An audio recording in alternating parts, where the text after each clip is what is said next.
हैं 10-10, 5-5 रुपए के लिए झूठ बोलना, दूसरों का हक मारना हमारा काम बन गया है। सच्चाई से कोसों दूर आज मुसलमान की औलाद है, गाली गलौज के करीब आज मुसलमान की औलाद है। ऐ मेरे प्यारे इस्लामी भाइयों, आज सारी बुराइयां हमारे माशरे के अंदर हैं। फहश गोई, बदकलामी, बदजन्नी, हर तरह की बुराइयां हमारे माशरे में है और हम ये चाहते हैं कि डायरेक्ट अल्लाह ताला हम पर अपना फजल फरमा दे।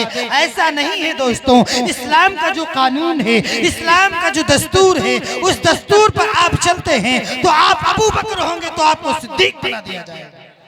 आप मुस्तफा की गुलामी में आते हैं, मुस्तफा का प्यार दिल में बनाते हैं तो आपको अबू बकर से सिद्दीक अकबर बना दिया जाएगा। आप अगर मोहम्मद रसूलुल्लाह की गुलामी में आते हैं तो आप काले होंगे तो क्या हुआ, लेकिन हर उम्मती आपको इस आशिक सादिक हजरत बिलाल करके याद करता है।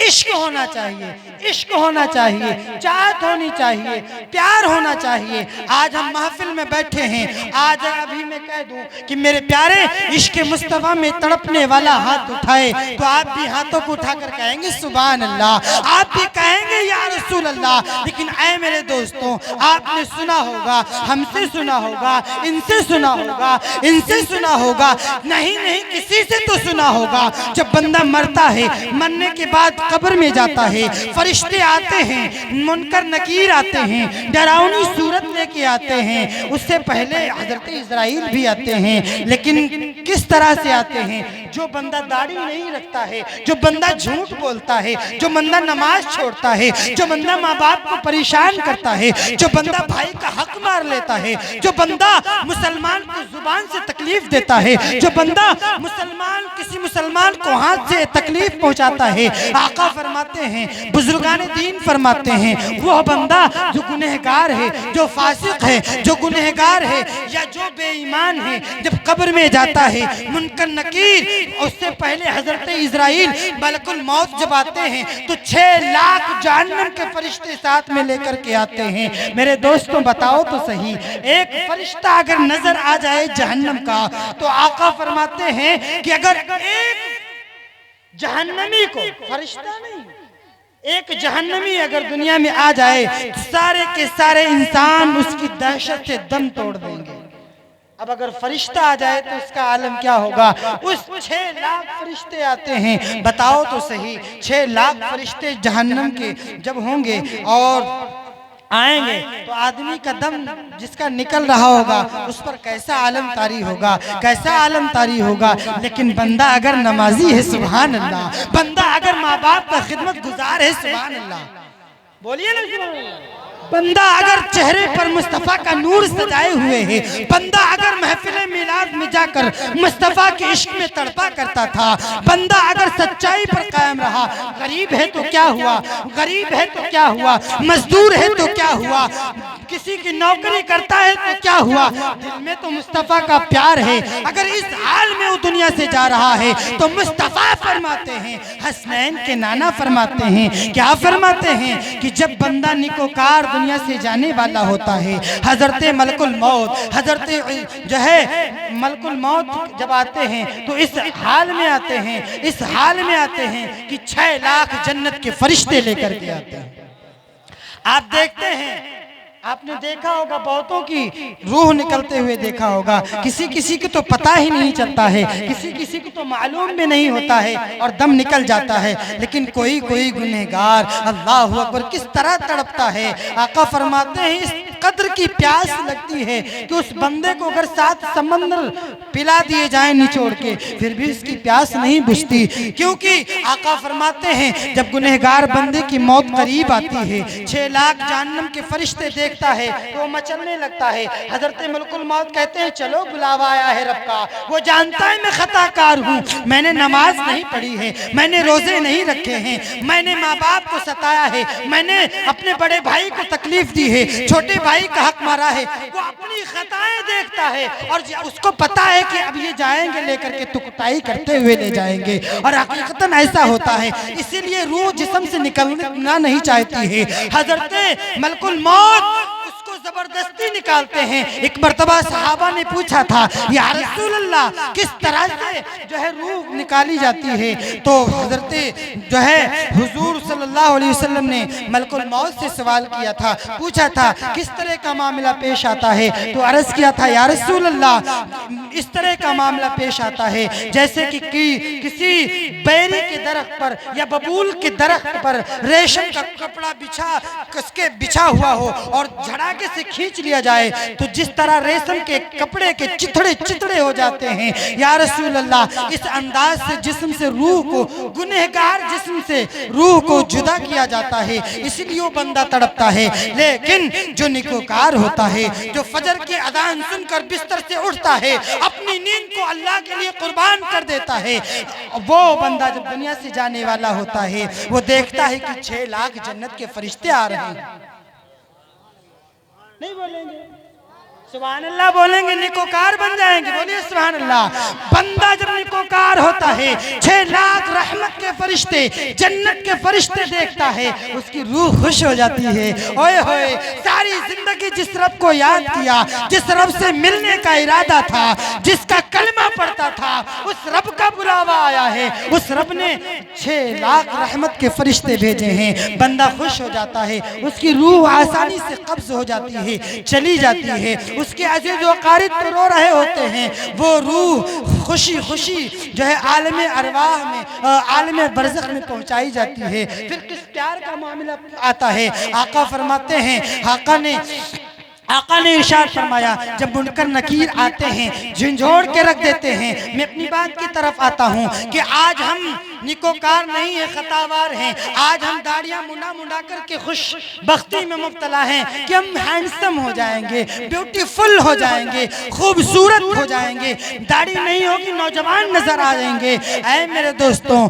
वो चेहरा जिस पर अस्तूरे चल रहे हैं, जो उम्मती सरकार का अपने चेहरे मुबारक से, ये चेहरा अल्लाह ने अपने हाथों से बनाया है। इस पर ये जो नूर है, ये अल्लाह का नूर है जिसको छुला रहे हैं। कल जब वो कब्र में जाएंगे और फरिश्ते सवाल करेंगे, अल्लाह के बारे में पूछेंगे, बंदा जवाब दे देगा। जो है दीन के बारे में पूछेंगे, जवाब दे देगा। लेकिन बंदे से जब सरकार के बारे में पूछा जाएगा, हमारे बुजुर्गान दीन फरमाते हैं, शारिकीन कराम, मुफस्सिरीन कराम फरमाते हैं कि किसी आशिक रसूल की कब्र में सरकार तशरीफ लाते हैं। सरकार अम्मा बुजुर्गान दीन तो यह भी फरमाते हैं कि आका अपने हर मिलाद में तशरीफ लाते हैं। सुभान अल्लाह की सदाएं हैं, सुभान अल्लाह। सरकार तशरीफ लाते हैं। लेकिन ऐ दोस्तों, ऐ मेरे भाइयों, ऐ मेरे जिगर के टुकड़ों, ऐ मेरे ईमानी भाइयों, बताओ तो सही, सरकार तशरीफ लाएंगे, हम अपनी जुबान से कहेंगे हाँ ये हमारे आका हैं, लेकिन अगर सरकार ने कह दिया तू कैसा गुलाम है, तू कैसा उम्मती है, मैं तुझे अपना नहीं मानता हूँ क्योंकि तूने मेरे फरमान पे अमल नहीं किया, तूने अपने चेहरे पे दाढ़ी क्यों नहीं सजाई। सरकार सल्लल्लाहु ताला अलैहि वसल्लम के प्यारे गुलामों, बताओ उस वक्त क्या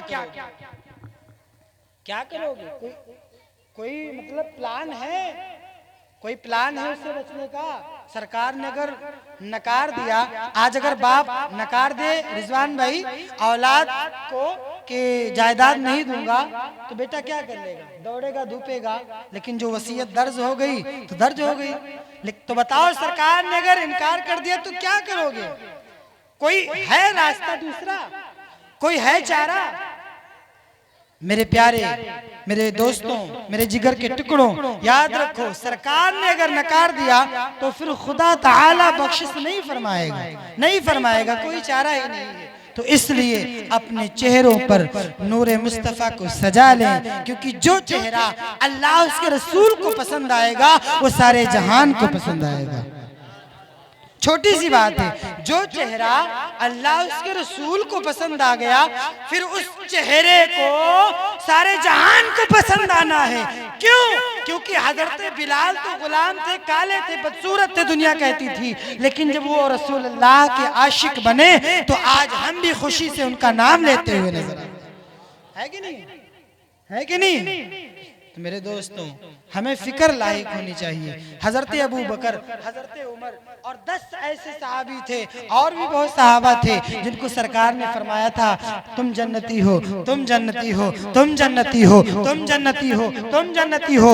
तमाम सहाबा थे। हजरत उमर रज़ी अल्लाह ताला अन्हु और हजरत मौला अली रज़ी अल्लाह ताला अन्हु कब्रों के पास से गुजरते, कभी कभी बैठ जाते और रोने लगते। आने वाले सहाबा कराम पूछते कि अली आपको तो सरकार ने कहा था आप जन्नती हो, फिर आप रो क्यों रहे हो? तो कहा तो ऐ पूछने वाले, बेशक सरकार ने कहा था जन्नती हूँ, जन्नत में जाऊंगा, लेकिन हश्र के दिन जाऊंगा ना। फैसला तो हश्र के दिन होगा, असल मामला तो कब्र है, असल मामला तो कब्र है। अभी धान की क्या कहते हैं, गेहूं की फसल बोई जा रही थी, जिसने बोया है रिजवान भाई ने बोया है। तो जब 3 महीने या 4 महीने फसल जो है महीने गुजरने के बाद फसल तैयार होगी, जिसने बोया है वही काटेगा। बोलो, ऐसा हो सकता है कि बोया रिजवान भाई ने हो और काटे हसीब रजा जाके? नहीं हो सकता है ना।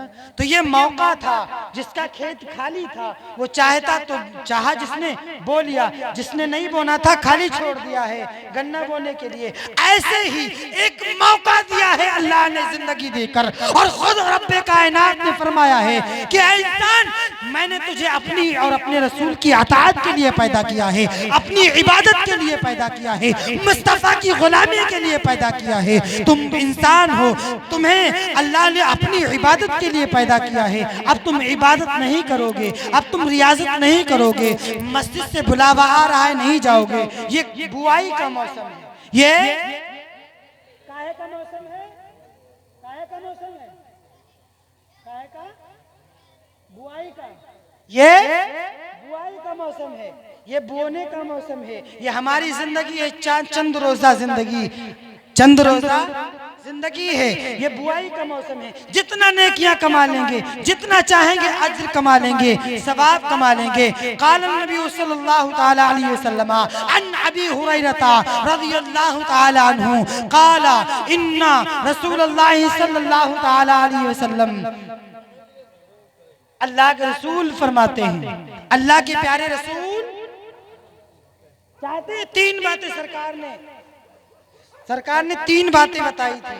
क्या बताई थी? कि इंसान जब मर जाता है, इंसान जब इंतकाल कर जाता है, दुनिया में जब तक आप रहेंगे तमाम नेकियां कमाएंगे, लेकिन सरकार ने फरमाया जब इंसान मर जाता है तो नेकी और बदी का खाता बंद कर दिया जाता है।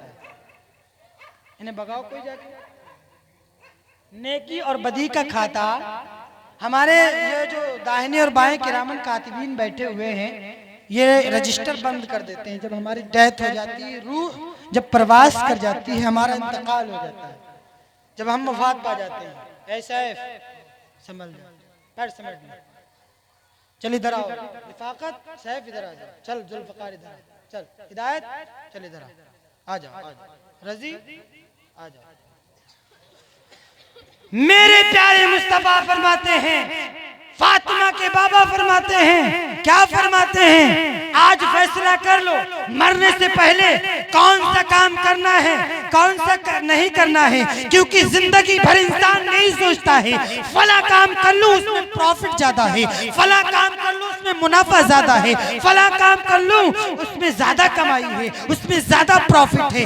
इंसान मजदूरी भी करता है, नौकरी भी करता है, कारोबार भी करता है, बिजनेस भी करता है, लेकिन सिर्फ इसलिए करता है ना कि प्रॉफिट होगा, मुनाफा होगा, हम आराम से रहेंगे, हमारी औलादें आराम से रहेंगी। मेरे मुस्तफा ने फरमाया इंसान जब मर जाता है, इंतकाल कर जाता है, जब रूह तन से जुदा हो जाती है तो खाता नेकी और बदी का बंद हो जाता है, आमाल का सिलसिला बंद हो जाता है। आका के गुलामों सुनो तो सही, फिर आगा फरमाते हैं इल्ला मिन सलास, मगर 3 चीजें हैं जो बाकी रह जाती हैं।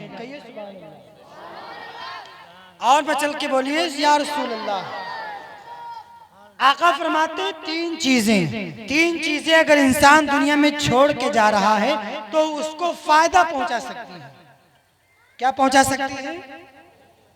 प्रॉफिट पहुंचा सकती है। क्या पहुंचा सकती है? प्रॉफिट, नफा पहुंचा सकती है। क्या पहुंचा सकती हैं? नफा। मरने के बाद आका फरमाते हैं औ सदक़तिन जारियतिन, सदक़े जारिया। कहिए ना सुभान अल्लाह। एक बात बता दी मैंने, एक बात बता दी, सदक़े जारिया। आप सदका फितरा तो जानते हैं, लेकिन सदका जारिया हो सकता है किसी किसी को ना समझ में आया। समझते हैं सदका जारिया?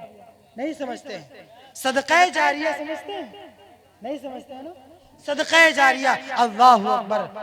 सदका जारिया ये है, आप अपनी मस्जिद में टोटी टूटी हुई है, टोटी लगा दें, किसी गरीब को कपड़े दे दें, किसी को कोई चीज लेकर दे दें, तो वो चीज जब तक बाकी रहेगी अल्लाह ताला हर रोज हर लम्हा आपके खाते में सवाब अता फरमाता रहेगा। ये सदका जारिया है। अब इससे मुराद हर चीज है, किसी को भी दें, इमाम साहब को दें, हमको दें, आप अपने भाई को दें, छोटा भाई बड़े को जो है दे, बेटा बाप को भी दे, बेटा बाप को भी दे इस नियत के साथ, तब भी अल्लाह ताला हर लम्हा उसको क्या देता है? अल्लाह ताला क्या देता है? नेकी तो हम करते हैं, सवाब देता है। कहाँ है आप लोग? हमको लग रहा है सलाम कर दिया है, लेकिन दो बातें रह गई, समाप्त कर लीजिए। बोलिए सुभान अल्लाह। अल्लाह ताला सवाब देता है। कब देता है? जब हम सदका जारिया करते हैं तो हर लम्हा सवाब अता फरमाता है। जैसे हम इमाम साहब को आपने एक जोड़ा कपड़ा दे दिया, तो वह कपड़ा जो आपने दिया है, जब जब इमाम साहब वो कपड़ा पहनकर नमाज पढ़ेंगे या पढ़ाएंगे, अल्लाह ताला हर उस दिन आपको सवाब अता फरमाएगा। कहिए ना सुभान अल्लाह। किसी मस्जिद में आपने टोपी रख दी और हम गए, टोपी नहीं है, आपकी रखी हुई टोपी हमने लगा के नमाज पढ़ ली, तो आपको सवाब आएगा। आप दुनिया से चले गए हैं, लेकिन सदका जारिया अगर करके गए हैं तो आपके खाते में क्या अल्लाह ताला देता रहेगा? क्या? पूरे मजमे से आवाज आनी चाहिए। क्या? सवाब अता फरमाएगा अल्लाह रब्बुल आलमीन। ऐसे ही किसी बच्चे को आप कलाम पाक खरीद कर दे दें, सुभान अल्लाह। बात कुरान की आ गई है, बोलिए ना सुभान अल्लाह। तो जब तक वो बच्ची या बच्चा अल्लाह का वो कलाम पढ़ता रहेगा, हर हर लम्हा आपके खाते में सवाब अता फरमाएगा। ये होगा सदका जारिया। नंबर 2 पे अल्लाह के रसूल फरमाते हैं औ इल्मु यंतफिउ बिही, ऐसा इल्म जिससे लोग नफा हासिल करें। हाँ, ऐसा इल्म जिससे लोग नफा हासिल करें। यानी मेरा बेटा आलिम बना है, इससे आज आप लोगों ने फायदा हासिल किया, मैं पढ़ रहा हूँ, आप लोगों ने फायदा हासिल किया। तो अब पढ़ मैं रहा हूँ, लेकिन खुदा की कसम मेरे मुस्तफा का फरमान है, तो हम सब का अकीदा है कि मैं आपको यहाँ आका की हदीस सुना रहा हूँ, कब्र में अल्लाह मेरे वालिद के खाते में सवाब अता फरमाएगा। आका ने फरमाया औ इल्मु यंतफिउ बिही, ऐसा इल्म जिससे लोग फायदा हासिल करें, नफा हासिल करें। तो कहा आप इल्म छोड़ के जाएंगे, बच्चों को पढ़ा के जाएंगे, आप अपने बच्चों को फातिहा का तरीका सिखा के जाएंगे। इसीलिए न जोर दिया जाता है मज़हब इस्लाम में कि बच्चों को तालीम जरूर देना है, नमाज का तरीका जरूर देना है, अपनी औलाद को इस्लामी माहौल जरूर देना है। कम से कम आपका बच्चा मरने के बाद आपके झूठ मूठ का खड़ा ना हो नमाज जनाजा पढ़ने के लिए।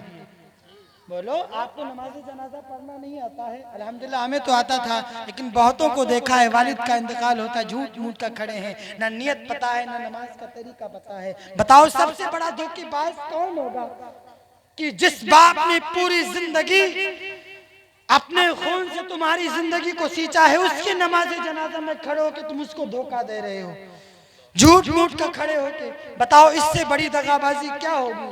ऐ मेरे दोस्तों, हमें सीखना चाहिए, हमें समझना चाहिए, हमें समझना चाहिए इस बात को। इससे बड़ी धोखेबाजी और क्या होगी कि जिस बाप ने अपने खून से तुम्हारी जिंदगी को सींचा है, उसकी नमाज जनाजा में तुम गैरों की तरह ऐसे ही खड़े हुए हो।